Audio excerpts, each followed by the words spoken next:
And welcome for your SportsZone Report for today. And leading off with some college basketball from yesterday. It was 14th ranked Kentucky over Texas A&M in the SEC Conference, 68-51. Also, we have Texas over 22nd ranked Kansas State, and somewhat of an upset there, 67-64 in the Big 12. Also, we have 3rd ranked Michigan State over Indiana, 71-66. And we've got 20th ranked Pittsburgh over Clemson, 76-43. And those are the notable games last night in college basketball. And now moving on to high school basketball from yesterday evening. And a game that we aired live last night here on YHC was Bernie over Bloomfield, 55-30. And in other games in the area, Hayti over Malden, 71-50. Pucks go over Dexter, 69-64 in the Stoddard County Conference. In the Boudreaux Conference, Portageville over Zenith Hornersville, 58-36. Holcomb over Delta C7, 59-53. Jackson over Poplar Bluff in the SEMO Conference, 73-63. And the Boudreaux Conference, Crothersville over Campbell, 91-36. And New Madrid County Central over Twin Rivers, 67-35. And those are the results from yesterday evening in high school basketball in our area. And speaking of that game last night, Bernie versus Bloomfield, if you didn't catch that last night, you can catch it tonight in a replay at 6:30 here on YHC. Catch that replay tonight between Bernie and Bloomfield. And taking a look at some upcoming games we've got coming up. Our next game will be Friday night, and that'll be live between New Madrid County Central and Dexter here in Dexter. We'll bring that one live to you Friday night. And next Monday night, we've got Gideon at Portageville, and next Tuesday night, Gideon at Risco. 2 straight games there, Monday and Tuesday night.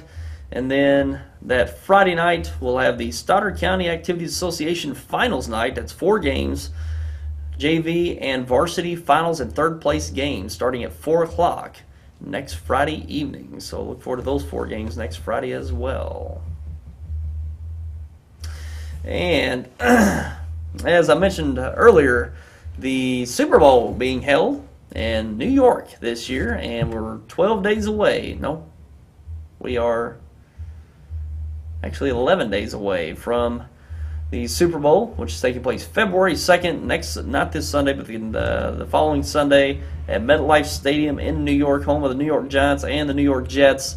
And what a snowstorm they've got up there right now. And this is one of the concerns of the Super Bowl this year. It's the first time that it's purposely being held in a cold weather city. I know they've had some Super Bowls a couple decades ago that were and close to freezing temperatures, but they were in the south, so it wasn't purposely in a cold weather venue.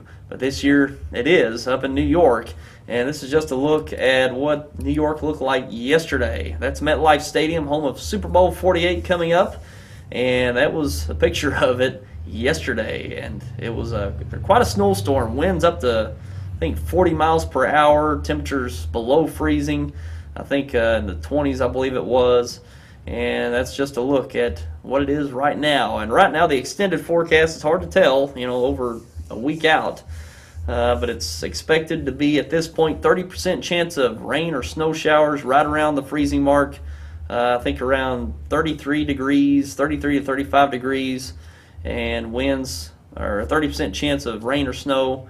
And I think winds around 20 to 30 miles an hour. So that's the extended forecast for Super Bowl Sunday on February 2nd. So we'll see. This is quite an experience. I know it's not going to be quite the experience for those attending. And us watching from home, it won't be a big deal. But can you imagine just those people, making the arrangements to not only go to the Super Bowl, but take place in all the festivities? The Super Bowl is not just a game anymore. It's a week long of festivities around the stadium and around the city, and just think if it's a snowstorm, I don't know if the NFL will be much happy if it's a blizzard throughout Super Bowl week.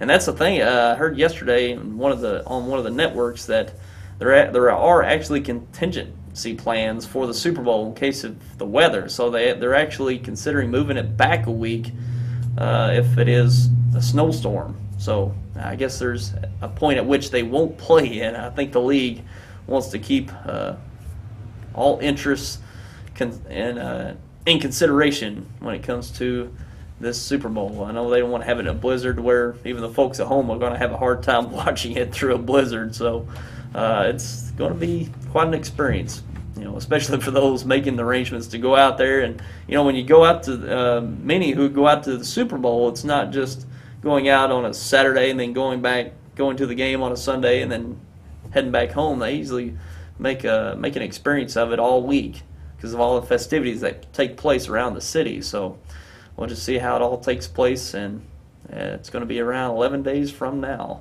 for Super Bowl Sunday. It's going to be something to see. Of course, it's the NFC champions, Seattle Seahawks, versus the AFC champions, Denver Broncos. Should be a great one this year in New York City.